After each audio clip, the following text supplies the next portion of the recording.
Hey y'all, welcome to Level Up Your Choice Boards with Canva and AI. I am Maiba Carter. I am the High School Academic Technology Coordinator at Capital City Public Charter School in Washington, D.C. Here is our agenda for today. First, we're going to learn a little bit more about me, and then we're going to talk about choice boards. I'll explain what they are and a little bit about the pedagogy behind them and why they're so effective. Then we will explore Canva and look at how to create and edit choice boards in the platform. We will then look at some artificial intelligence tools. So we'll explore two tools that can help us as we are using Canva to create our choice boards. And then lastly, we'll wrap it up and hopefully stay in touch. I am Maiba Carter. I am currently the high school academic technology coordinator here at Capital City, but I've lived several academic lives before. So I was the English teacher here. I taught 12th grade English. I taught a capstone research course here. I got my graduate degree from Harvard Graduate School of Education in Language and Literacy, and my undergrad from Howard University in theater education. I've taught technical theater and like design and building. So I've done it all. And I'm really happy where I am now because what I'm doing is helping teachers use these amazing tools that we have, but also understanding that technology is an awesome option, but that it's not the only way. All right, so let's look at choice boards. So, a choice board is a tenet of this universal design for learning. And basically, what UDL is a framework for designing lessons so that all learners have the opportunity to succeed. So, this choice board will have different ways for students to engage and express themselves, and it will also present the information in several different ways. So there's this flexibility and these options that really work for students who don't just want to sit, lecture, take a quiz, and write. Like that it works for some students and it works for some lessons, and it is still a part of our choice boards. But by using choice boards in UDL, we're really looking at these different categories that help spice up the learning for our learners. So, the first category is engagement. This is the why of learning. So, essentially, it's helping us to understand why students are motivated. Like, why are they doing this? Is it because it looks cool? Is it because it's something that they're interested in? So, finding some sort of motivation, intrinsic or extrinsic motivation to invite them in to engage with the content, that is the why of UDL and of choice boards. Then next we get into representation. So this is giving the content to students in different ways. It's having a video, an article, a podcast, the written text that students can hold and annotate. So the way that you present the information to students can drastically change the way they engage with it. And so choice boards will do a great job of varying that for different learners. And then lastly, this action and expression. So this allows students to demonstrate their understanding in different ways. Do students want to create a play? Do they want to design a workshop? Are they writing a speech or an essay or creating an art piece? So no matter how they are demonstrating that knowledge, you're still having like a consistent expectation for all students that everyone is engaging with the text in whatever that text may look like, engaging with the content, and then able to demonstrate it. So these all come together for these universal design for learning. And then it's also what choice boards exemplify. So it begins with the end in mind. And what I mean by this is that when you are planning your unit, you know what skills and what content students should have by the end. So there's this culminating exercise. Perhaps it's a unit test or a project. We do a lot of project based learning here at Capital City. So students have this culminating experience at the end of a unit or a section. And so then you, as the teacher, you want to navigate them to that place. In order for them to do this well, they need these skills. They must understand this content. And so then we work back from there. Your choice board can actually serve as that foundation. It can be those stepping stones to get to that, or it can also be that culminating experience for your students. So you think about what you want them to know and to be able to show you that they can do. And then you plan for that. You anticipate the barriers. You think, okay, so if students are going to need to complete this step, if they don't have this foundation, if they don't have any background knowledge to hang that new knowledge onto, they're going to be a little lost. So you put that into your choice board. You make sure that you are anticipating what your learners might need. I love choice boards because they're just acknowledging the fact that there's no regular student.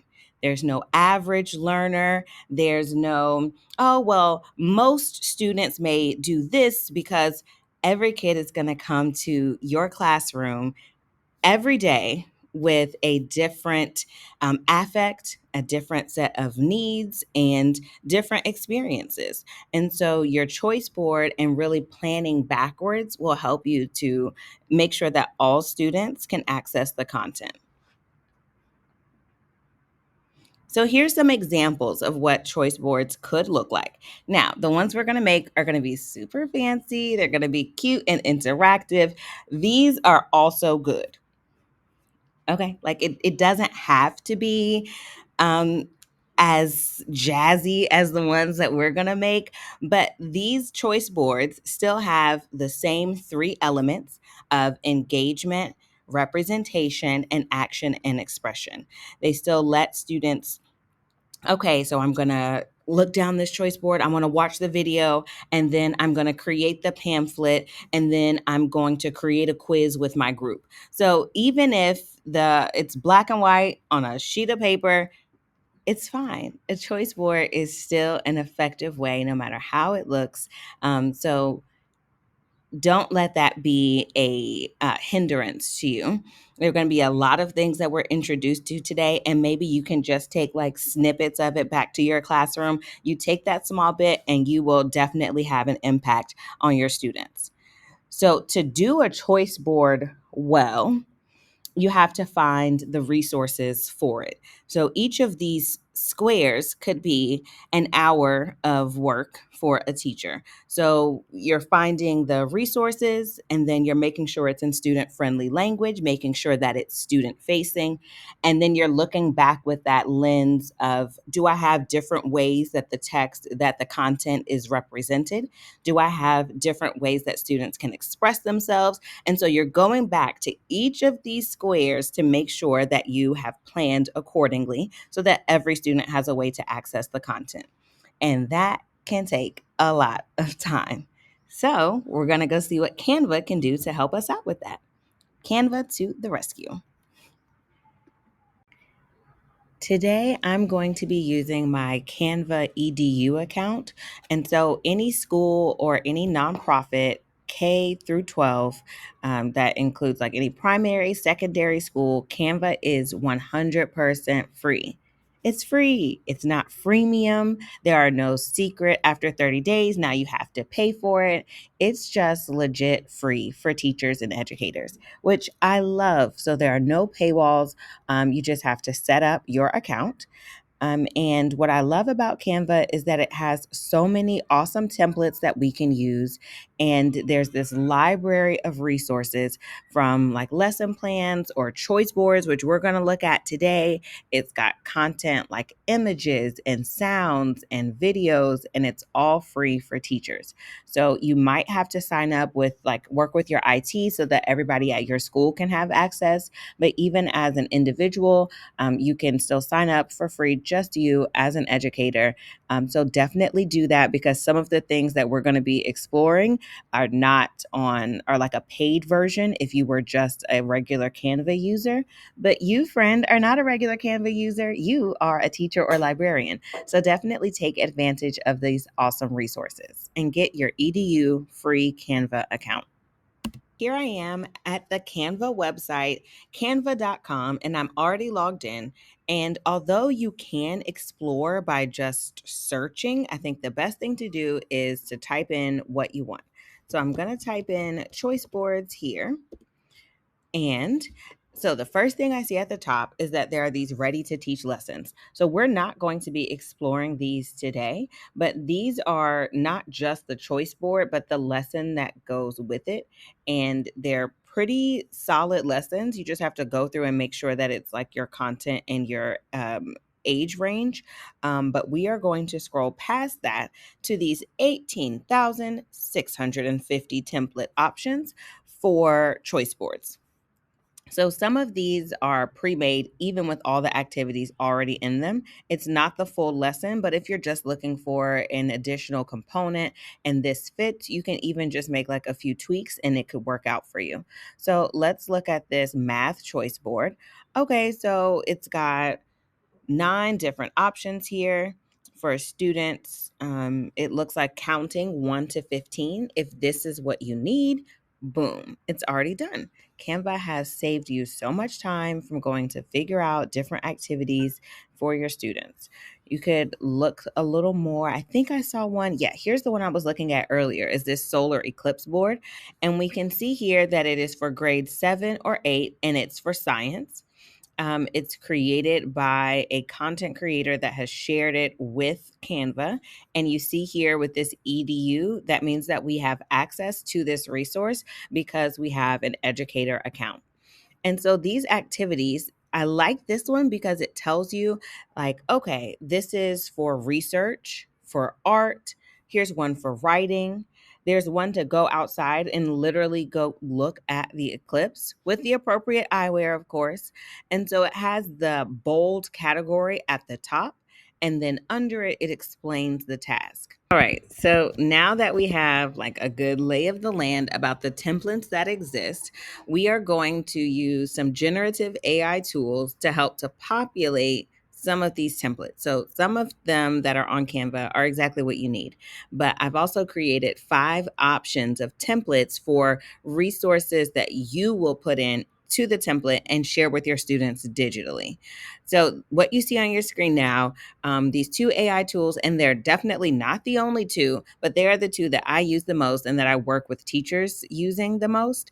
And like the AI landscape is changing so quickly that every week it seems like there's a new tool. So play around with it, see if this is what works well for you. But I think it's pretty safe to say that AI, especially generative AI that is creating something, is here to stay in education. And so being able to find the tool that really fits is a great, it's like a superpower. It's so useful and it can save you so much time and then give you time to put back into the classroom. So we talked about earlier how hard it can be to create a choice board if I need a video plus a check for understanding. I'm also looking for like leveling a text. So I'm looking for a text for my students who English may be their second language, but also for students who I can push a little bit, perhaps for students who English is not their first language and I can push them a little bit. Like there are so many layers into differentiating, and the time that that can take is exhaustive. But that is why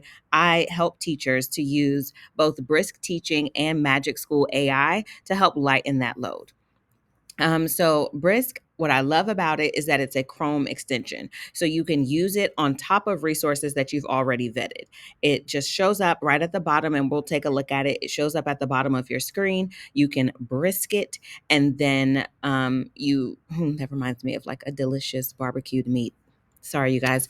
So you can brisk to create a quiz or to change the level of a text or to change the language that a text is written in. And that is really great for like, I already have the tools that I want. I already have the website, I have the video. I just need to now get it to students in a way that shows that I am differentiating and give students choice and voice. So Brisk is a great one for that.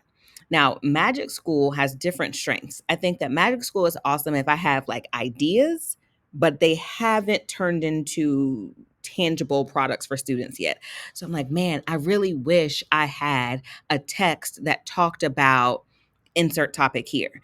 So instead of going to go find one online, I don't have one already. I can go to Magic School and it can write it for me, and it can write it and level it. And now I have an informational text that I can share with my students. So here are the aforementioned resources, and we are going to be using this choice board template too. So it looks like this.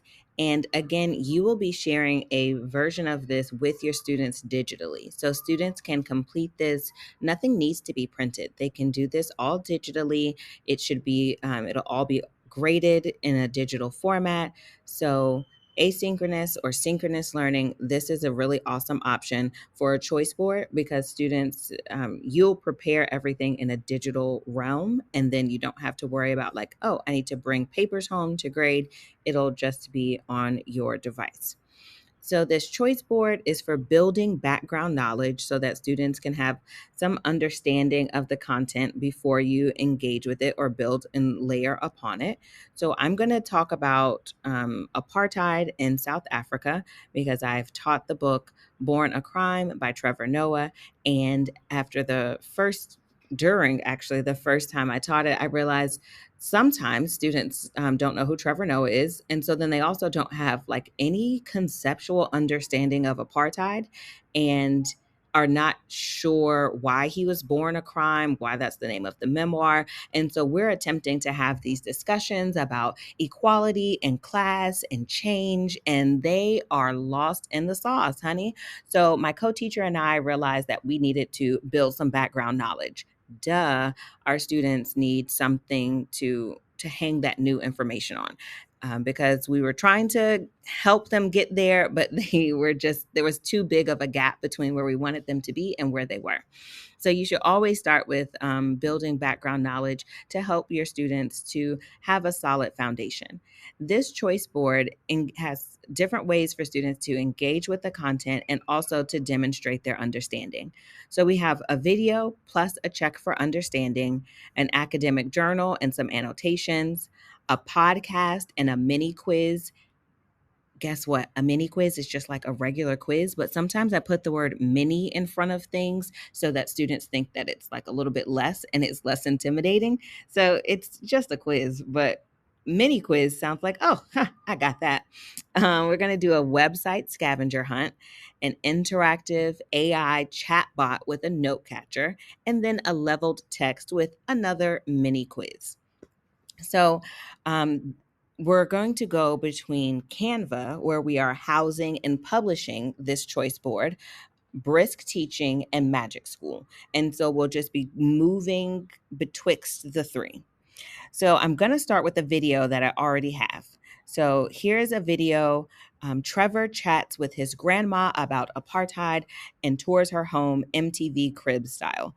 You're probably going to have to do like a little mini lesson on MTV Cribs, or you can just like skip that part. But I feel like the kids don't know that either. I am aging myself. All right. So I already have this resource, and I would like to create a some questions about it. So I am going to click Brisk where I am already logged in. My account is logged in. I am going to create a quiz. I want a quiz about this YouTube video in English, 10th grade, multiple choice, 10 questions. And all of this is editable. So if you want these to be short response questions, you can do that as well. But because this is just for students to sort of gain more information, I do want to do it like a check for understanding, but it's more formative and not summative. I don't want to read through their short answer responses for that. I'd rather them take a multiple choice quiz so that I can know that they've paid attention and understood.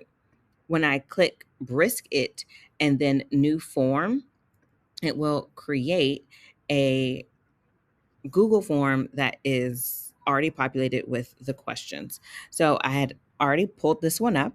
And so you can see here, it's got all the questions, a total of 10 points. I can click here so that it now has a title. So on my choice board, I am going to include the link to this YouTube video. So I'll make sure I get the YouTube video link. I'll go to my choice board. I'm going to put in the YouTube video. And what I do is I just hit Command K on my MacBook so that I can pull up where I want the link to be. Now the video is linked, and I'm going to go back to my Google form that was created for me. I've reviewed them, not during this video, but I did review them so that I can make sure that the questions were accurate. That's an important step, friends. Always make sure that you are doing some checking in on your AI. Generative AI is an amazing resource, but it's not always perfect. So even though it can do 80% of the work, that last 20% is on you. So I've already reviewed it. I know that these questions are appropriate. I've looked at the answers, and that's great. Um, if I were giving this directly to students, I would probably edit it so that it could be just like not a purple background, but that's fine for this. I'm going to get this link and I'm going to copy it and also link it into our choice board for the check for understanding. So now that option is done. So instead of me finding the video, creating the questions, I already had one, already had a video, and then I could create the questions using Brisk to create a Google form for that. So now let's go to this leveled text plus a mini quiz. So I'm going to head over to Magic School where, again, I'm already logged in. And I would like to create an informational text. 10th grade, I would like it to be literary nonfiction, and I want it to be a page. So you've got some options here, a paragraph, 1, 2, or 3 pages. I'd like it to be 1 page. And okay, let's see. What do I want it to be about? Oh, yes, you may use this. I would like to create an informational text about apartheid in South Africa, focusing on education, school, and culture.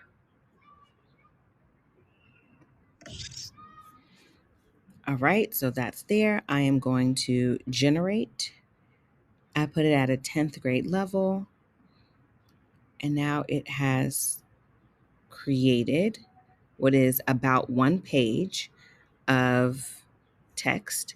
And I have some options here at the bottom. I could level this again. I could ask for more details on a certain aspect that is not included. To share this with students, I would copy it and put it into a Google Doc and then link the Google Doc to the choice board. We're going to skip that step because really I wanted us to see the creation of the content, but I would put that into a separate Google Doc so that students could access it. Okay, and then let's also play around with this academic journal plus annotations.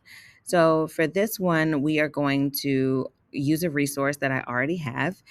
So it's Race, Equity, and Public Schools in Post-Apartheid South Africa, Equal Opportunity for All Kids. I'm going to use both, I think, for this. So let's start with Brisk. I'm going to start by changing the level of this academic text. So I could put the link to this text here for students in the choice board. I could also change the level. So I think I'll do both. I want to change the reading level to an 8th grade reading level, and I'll put it in Spanish. Let's keep it at the same. Let's go to an 11th grade level in Spanish. And when I click change reading level, Brisk will create a document that not only links to the original article, but also is translating it. So because this is a Chrome add-on, you do have to keep this tab open. So I cannot click away while Brisk is working, or it will stop generating. As soon as I come back to it, it would pick it back up, but it needs to be open in order to run. So we'll let this populate. And then when it's finished, I will share this link, get the link, and put that back into my choice board. So I would review it, make sure that it's accurate, and then place in this area, I could put the original academic journal. I could put the academic journal in Spanish, and I could also put level it again for, at a different level. So let's try that using, let's go back to our Magic School. And then we're going to do a text leveler. So I can put okay, so I'll paste. I thought I could paste the link, but it looks like I need to paste the original text. So let's just do the abstract. I'll get the abstract and I'll put it here into this leveler, and then it will level the text. So when I'm working, from just an idea, I like to use Magic School because it can create and generate. But for things that already exist, I do prefer Brisk because it creates that document already. So now I would have to take this, copy it, put it into a document, and then link that into my choice board, which is a fine step, but Brisk can just do it for us. So I would put those there. All right, now let's play around with this cool option on the choice board, an interactive AI chatbot. So this is in Magic School, and I've already favorited this custom chatbot. Love it. Okay, so I would like the chatbot. I can tell it who it is, and it will communicate with my students. So I'm going to speak into this so that it will, you know, create the content, and then I will launch it to my students. Now, my school does have a partnership with Magic School. So, this launching it to students for the Magic student facing portion is something that we pay for. But there are tools that your students can use that you are teacher facing that are free. And so you could create a chatbot and then work with students who are, the chatbot would be free for you as a teacher. You could just work with students as they are engaging with it. So let's say you are a teacher during apartheid in South Africa. You are explaining to students the way classes are structured and the way schools are segregated. You are talking to students in a high school. All right, so it will generate a chatbot, and then students will be able to ask this chatbot questions. So if I don't have any questions, sometimes kids are like, I don't know. So you could just say, could you just provide some key points or examples? So then students are interacting with this chatbot, and then it also includes a note catcher. So, you'd make a note catcher. So students don't have to have their own questions, but if they do, they can type them in here. And then if not, they can just keep clicking the questions that the chat bot has provided. And so then this information is here for students, and it gives them choice and voice. They get to ask their own questions if they want to. It can read it aloud to them. Maybe they're copying portions of this into their note catcher. So when I click launch to students, it would take me to my classroom that I have set up in Magic School, and that would be what I would link back here. All right, y'all. Thank you so much for joining me today as we talked about leveling up your choice boards with Canva and AI. So, we talked about why choice boards work, the principles behind them, that universal design for learning. So, the why, giving students that motivation, the how, giving them the content in different ways, and then letting them express themselves and show that they understand, show what they know in different formats. And it's a really powerful tool for all content areas and grades so that students can. You can meet them where they are, and so that they can express themselves and that you can know that you've given them the tools that they need to succeed. So, we talked about that pedagogical background. And then we looked at the templates that exist in Canva. I've shared with you 5 templates that do not have content in them, because then you can use some AI tools such as Magic School AI or Brisk Teaching to create that content that goes in those choice boards, and then you'll share them with your students digitally. I'd love to connect with you on LinkedIn, and there's a link to that in the resources. And thanks, y'all. See ya.